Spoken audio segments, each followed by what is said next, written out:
Quantas vezes aparece o nome de Moshe na Parashá dessa semana?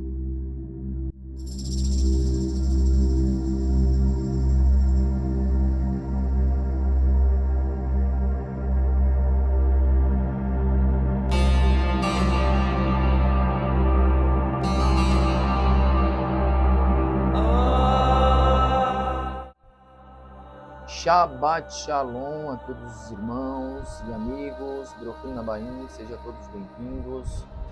Essa é a explanação da Parashá Tetzaveh e é sempre uma honra e uma felicidade estar trazendo essas explanações e uma alegria, né? Estar explanando. Essa semana estamos sendo regidos pela Parashá Tetzaveh, do Sefer de Shemot, capítulo 27, 20 ao capítulo 30, versículo 10. E essa Parashá, a Parashá dessa semana, dá continuidade na porção da Parashá Terumá. Né? Estamos aí a duas Parashiot que não trazemos explanações, né? Mas essa porção ela dá continuidade à Parashá Terumá. E a Parashá, essa Parashá Tetzaveh, é uma Parashá que fala da continuidade, né, da mitzvah de doar azeite para a menorá, né, de como a menorá deveria ser preparada para o acendimento, as ordenanças de consagrar os Kohanim com as vestes sacerdotais e etc. Né? Então essa Parashá dessa semana que estamos sendo dirigidos, ela é interessante porque essa é a única Parashá que o nome de Moshe Rabbeinu não é lembrado. Desde o seu nascimento, em Parashá Shemot, até a Parashá Vezot Aberachá, esta é a única porção na qual isso acontece. E muitas explicações foram dadas para esse fato. Né? Vem os nossos sábios e ensina que a Parashá Tetzaveh trata de da indicação de Aharon para ser Kohen Gadol e de seus filhos para ser Kohanim, para sempre. Cora e os que se juntaram replicaram contra isso, que veremos daqui a dois Sefer, né? Que Cora se indignou por ter acontecido isso, né? Dizendo que Moshe os apontou por sua própria vontade, sem ter sido ordenado por Deus. Portanto, nessa Parashá que trata desta indicação, não aparece o nome de Moshe para mostrar que esta escolha do Kohen Gadol e dos Kohanim foi inteiramente divina. Não foi por uma questão familiar, né? E é por isso que é ocultado o nome de Moshe Rabbeinu, né? Já que Aharon era seu irmão e os filhos de Aharon era seu sobrinho, né? Outra explicação do Baal Haturim é que o motivo do nome de Moshe não aparecer nessa Parashá é porque ele teria implorado a Hashem, após o pecado de bezerro de ouro, que Deus, se não perdoasse o povo desse pecado, que a Hashem apagasse ele de seu livro. E o que foi cumprido? Foi apagado e não aparece o nome, segundo a explicação do Baal Haturim, foi apagado o nome de Moshe e é por isso que não aparece, né, nessa porção. Uma outra explicação é que também a Parashá dessa semana cai no dia do nascimento e da morte de Moshe Rabbeinu, né? O Rav Natan Meir explica no livro Kovetz Sirot que este pedido de Moshe de apagar o nome dele do livro de Hashem proveio de um profundo sentimento de responsabilidade quanto ao destino do povo de Israel. Após o pecado do bezerro de ouro, quis o Eterno exterminar o povo de Israel e, a partir de Moshe Rabbeinu, fazer uma nova descendência, né? Um novo povo. E Moshe defendeu o povo de Israel, tentando anular esse mau decreto, né? Que a Kadosh Baruch Hu tinha decretado. A ideia geral por trás disso é a regra transmitida, né, por nossos sábios, que todos os integrantes de Israel são responsáveis um pelos outros. O povo de Israel não é apenas um conjunto de pessoas individuais, sem uma profunda ligação interior entre si. Ele constitui uma única unidade, como disse Yeshua em sua oração: Pai, assim como eu sou um contigo, que ele seja um contigo também. Yeshua, nosso Mashiach, intercedeu por todos aqueles que aceitaram a palavra do Eterno, seus ensinamentos. Era a palavra do Eterno, era a Torá do Mashiach. E por aqueles que aceitaram, assim como Moshe fez. Então, o Yeshua, ele intercedeu por aqueles que haviam aceitado a palavra do Eterno e por aqueles que haviam aceitado como Mashiach. Assim como também foi reflexo de Moshe Rabbeinu. Yeshua não rogou pelo mundo, mas por aqueles que foi dado a ele. E também por aqueles que, pela palavra de Akadosh Baruch Hu, creram no Filho. Assim como nós, que cremos pela palavra de Hashem, nós cremos no Filho de Hashem. Cremos em Yeshua, como está descrito, né? Que Deus amou todo esse mundo, que deu seu único Filho para todo aquele que nele crê, não pereça, mas tenha vida eterna. E essa é a nossa responsabilidade, de continuar esse papel e essa missão. Então, quando algum de nossos irmãos tem algum tipo de problema, temos a responsabilidade de ajudá-los, de interceder por eles. Todos os judeus são filhos da mesma grande família. E todos possuem uma função central: servir a Deus e santificar o seu nome no mundo.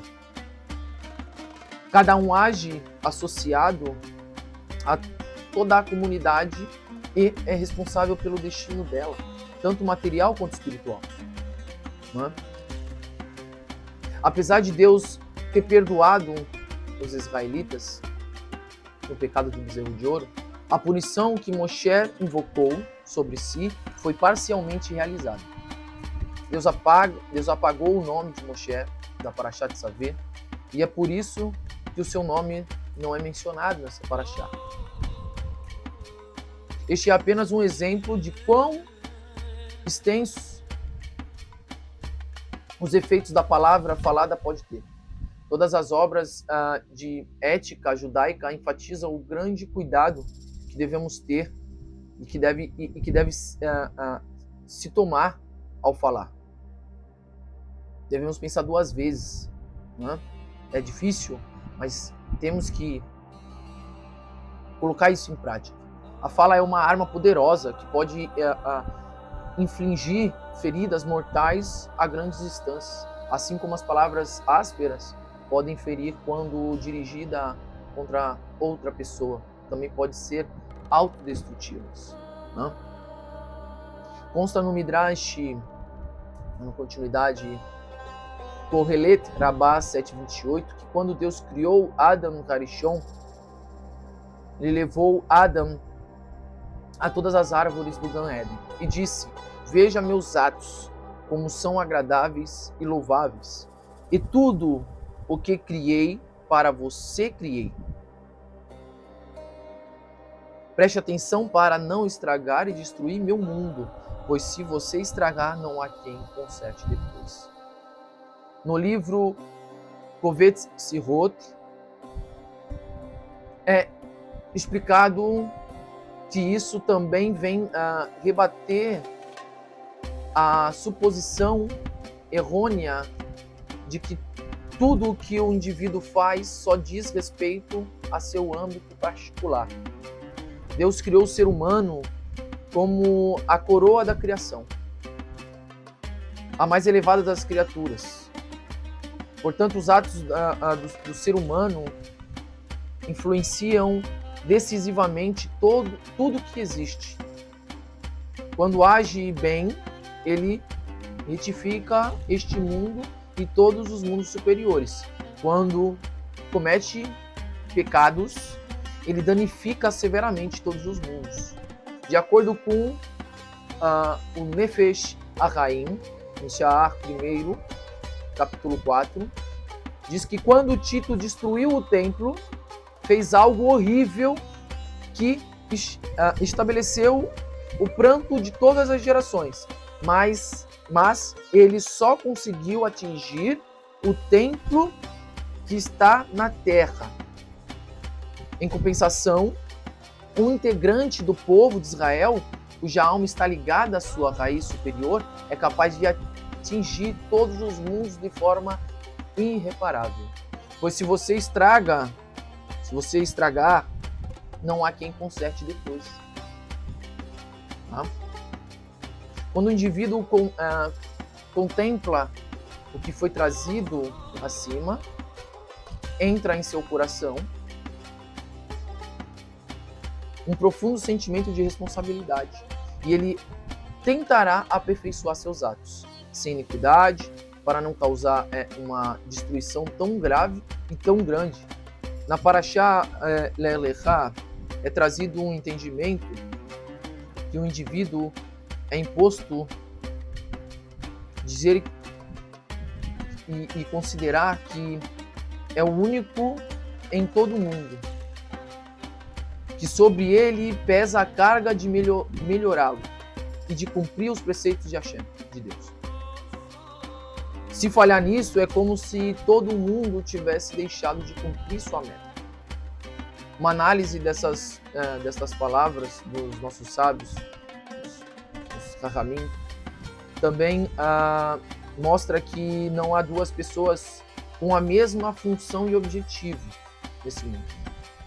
Cada um foi criado particularmente com características e metas designadas e adequadas apenas a ele. Não existe tarefas duplas, né? E uma tarefa imposta ao outro que seja incapaz de cumprir. Cada um age em sua esfera, né? Um reinado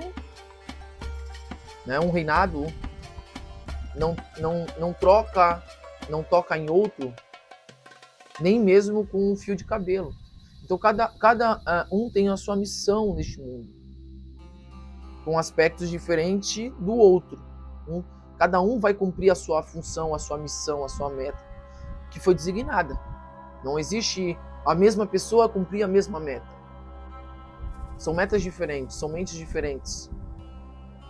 Um está designado para falar da palavra de Hashem e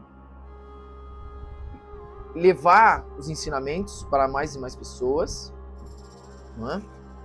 E a outra está designada a fazer outro serviço, não é? Dentro do próprio reino. Não é? Então, cada um tem a sua meta. Cada um tem a sua missão. Um tem a missão de levar a palavra, outro tem a missão de fazer muita tzedakah, outro tem a missão de louvar o Eterno dentro de uma beit, outro tem a missão de ajudar dentro do próprio reino, da própria casa de oração. E cada um tem uma função, né? Tem uma função. E aqui começa a apuração do verdadeiro e falso. E aqui reside a diferença entre a obra do indivíduo e a obra do público, ou seja, entre aqueles cuja Torá é a sua arte ou não. O sentido é como explicou o Baal Hassulam, e sua Torá é sua arte. Significa que, através da Torá, ele quer ser recompensado com fé, ou de acordo com as pessoas que pertencem ao público geral. Significa que elas estudam Torá em prol de serem recompensadas com o mundo vindouro. Ou seja, em prol de receber e não pessoas que pertencem ao individual. Nomeadamente, se envolvem em prol de doar. Isso nos traz um ponto muito profundo do serviço de Hashem. Primeiro, existe uma diferença entre dois tipos de pessoas no estudo da Torá, que aqui é o que está sendo explicado. Um grupo estuda e faz Avodat Hashem, pensando em receber algo em troca. Pode ser o mundo vindouro, honra, recompensa espiritual, segurança, o que for. Isso ainda é receber. Mesmo que seja algo espiritual, a intenção continua sendo para si próprio. E tem um outro grupo que estuda e faz Avodat Hashem com outra meta, né? Que é chegar à fé verdadeira, quer se aproximar do Criador, quer aprender a doar. A Torá é um meio, a Torá, na verdade, não é um meio para barganhar algo. Ela é o caminho para transformar o coração, para a sua transformação, transformar o teu caráter, o teu intelecto. Transformar, por isso que é dado mandamentos de você para com o seu próximo, para com o seu semelhante. Então é mudar esse intelecto. Porque nós mudando nosso interior, nos transformando, nós conseguimos ser pessoas melhores nesse mundo. Se todos tivessem a mesma definição, o mundo seria um local melhor para conviver. Não haveria guerras, violência, né? Isso só na era do Mashiach, né? Na era quando o nosso Mashiach, Yeshua, voltar e estabelecer seu reino. Então, quando o texto fala a sua Torá é a sua arte, segundo os ensinamentos de Baal Hassulam, significa que a pessoa usa a Torá como ferramenta de transformação interior. Ela quer fé, quer equivalência de formar, né, de forma, quer se parecer com o Criador no atributo de doação, quer ser misericordioso, quer ser uma pessoa próxima, quer ser de fato imagem e semelhança de Akadosh Baruch Hu, quer ser imagem e semelhança do próprio Criador. Baruch Hashem. Então, quando servimos a Hashem, devemos fazer isso por amor e por temor a Hashem, e não por uma placa, ou para ser reconhecido, ou até mesmo por recompensas, para ser recompensado com parnassá, com bênçãos. Não, quando você faz por amor e por temor, isso automaticamente você recebe essas bênçãos, porque já está designado. Você não precisa focar nisso, né? Claro que o desejo de todo ser humano é ir para o mundo vindouro, ter a vida eterna. Mas nessa não é a função da Torá, não é a kavaná adequada, né? Então a missão do nome de Moshe nessa porção da Torá é, portanto, de importante significado, porque Moshe foi considerado servo fiel. E se uma maldição condicional que fez parte de uma apelação passional, o perdão ao povo de Israel, pode ter consequências desfavoráveis, quanto mais não quando é falado palavras ou proferidas palavras com raiva e hostilidade, seja contra si, seja contra outros. De Moshe Rabbeinu se aprende o que significa a responsabilidade. quando uma pessoa precisa dar de si mesma para os outros. Mesmo antes de comandar os filhos de Israel, ele sentia seu sofrimento e participava de seu trabalho árduo, cheio de amargura por eles. Moshe, ele se entregava, ele sentia tudo aquilo que o povo sentia, né? O sofrimento. Quando se tornou líder da nação, estava pronto a apagar o seu nome do livro da Torá de Deus, que é o lugar mais importante. Por isso que pedimos, dê a nossa parte em tua Torá. Nós sempre oramos isso. Coloque a nossa parte em tua Torá. E Moshe pediu para que apagasse. Se Hashem, se Akadosh Baruch Hu, fizesse o mau decreto que foi designado ao povo.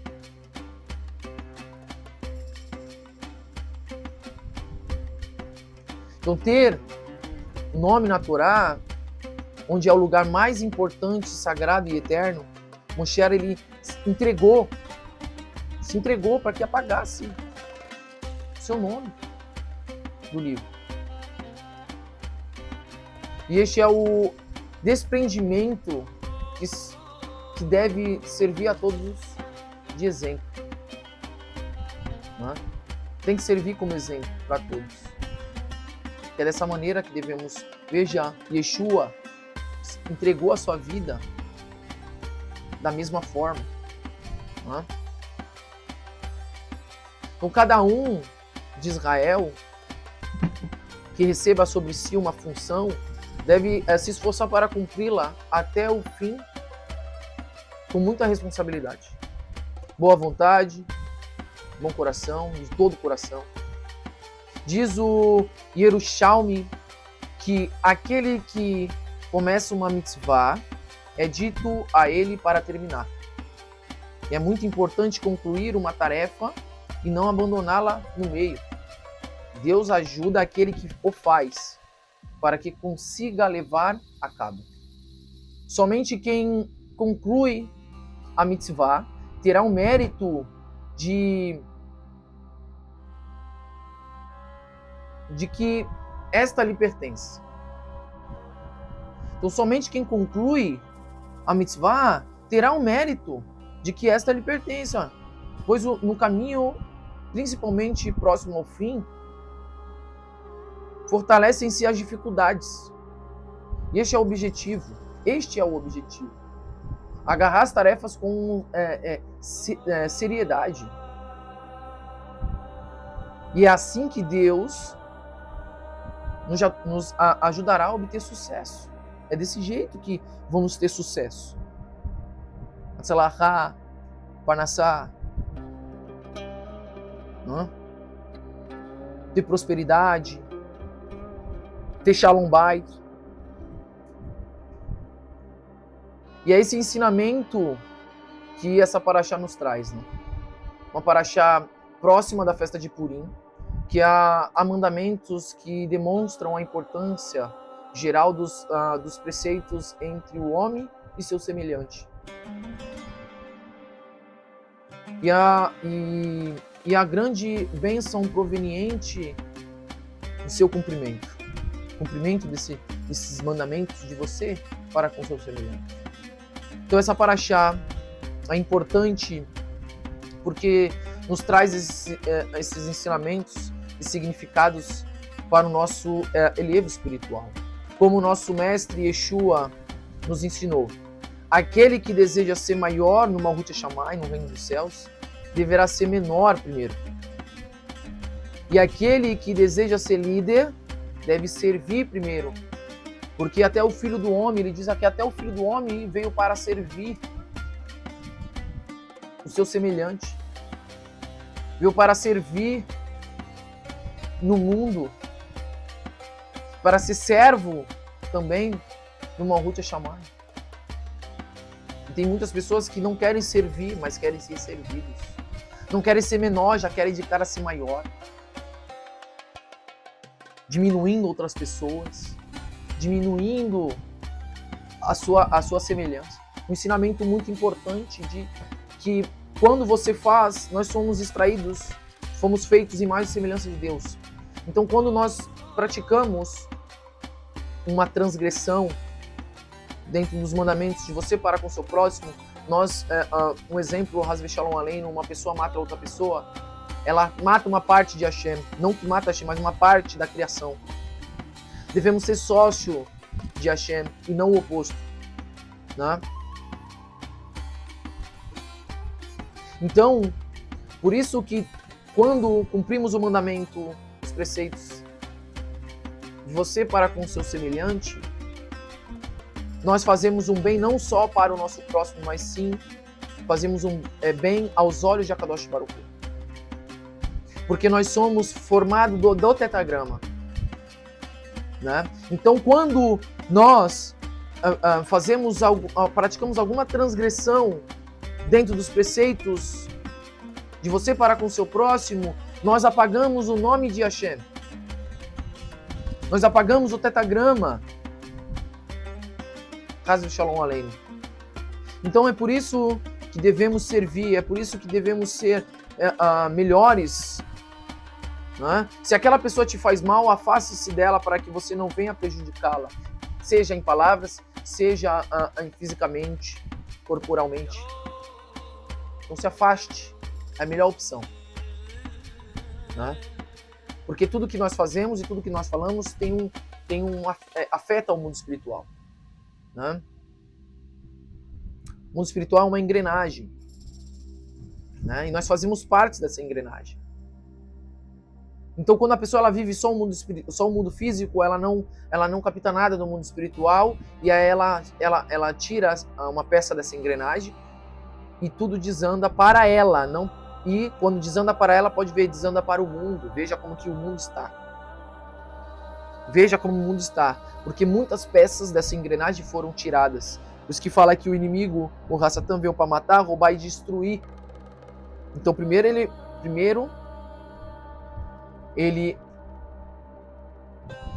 destrói, rouba, destrói e depois mata. A pessoa ela tem um ciclo que quando ela não serve a Hashem, mas o oposto, ela desanda nessas três opções: matar, roubar e se destrói. Então essa paraxá é importante, conseguimos extrair muitas coisas dela, né? E Baruch Hashem por isso. Eu peço a todos os irmãos que vocês compartilhem esse shiur, esse ensinamento, essa explanação para seu próximo, e que essa explanação venha a edificar vocês, né? E aperfeiçoar o intelecto de cada um de nós, e que possamos ter um elevo espiritual, e que possamos começar a olhar as parashiot com outros olhos. Né? Baruch Hashem. Compartilhe, você que não segue o canal, se inscreva, siga, deixe seu like, comente, que isso alavancará, né, o nosso canal, e que possamos levar mais dessas mensagens para mais e mais pessoas, Baruch Hashem, e para darmos continuidade na Torá do Mashiach. Obrigado a todos que ouviram até agora, Todarabá, que o Eterno possa dar muitas bênçãos a vocês, prosperidade, sucesso, e que todos possam realizar aquilo que seu coração deseja, se assim for da vontade de Akadosh Baruch Hu. Desde já, Shabbat Shalom a todos os irmãos, e um Shavuot Tov a todos. Possamos ter uma semana abençoada para a honra e glória do Eterno. Hazak Baruch, Shalom Shalom, Lehitraot, e até a próxima.